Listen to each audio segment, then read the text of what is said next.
We need to set the depth of our router bit so it cuts all the way through our inlay material, but not too far through. Remember, the further you go through this material, the deeper you go into the backing material, making it harder to cut. This protrudes just a little bit too far, so I'm going to make an adjustment to it. Okay, I've adjusted the height of my router, and now this is about the perfect cut. It goes all the way through the material, it'll cut through the double-sided duct tape, and it will barely scratch the surface of the backing material. Each plunge router adjusts differently, so look at your plunge router manual to figure out how to adjust yours. Okay, router inlay kits come with this bushing thing. Because we're cutting out the inlay itself, this bushing must come off. Now when we're cutting out the void to put the inlay in, we put the bearing on, but right now we have to have it off.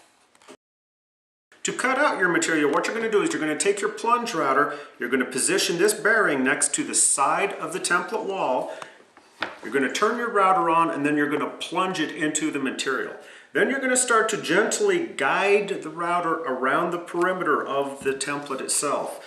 Pay special attention to the corners. When you get to these corners, what you want to do is kind of roll the router around. Keep in mind, when you get on the back side of this little corner here, it's going to tend to speed up a little bit. Take your time, think of it like guiding an old lady across the street. You don't want to drag and push her, you want to firmly guide her around. And here we go.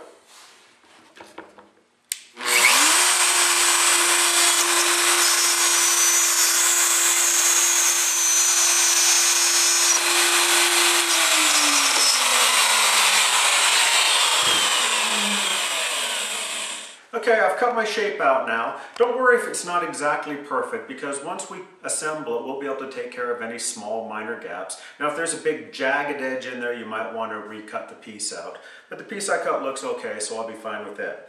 The next thing I'm going to do is take my template off. Now this is a PVC material, so you can't just pull it off and bend it in half, otherwise it can break.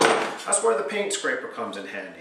Just kind of work the paint scraper around where you put the tape on and pry the template off of the piece. And you'll see my inlay material with the double-sided tape on the back came out, and really it looks pretty good.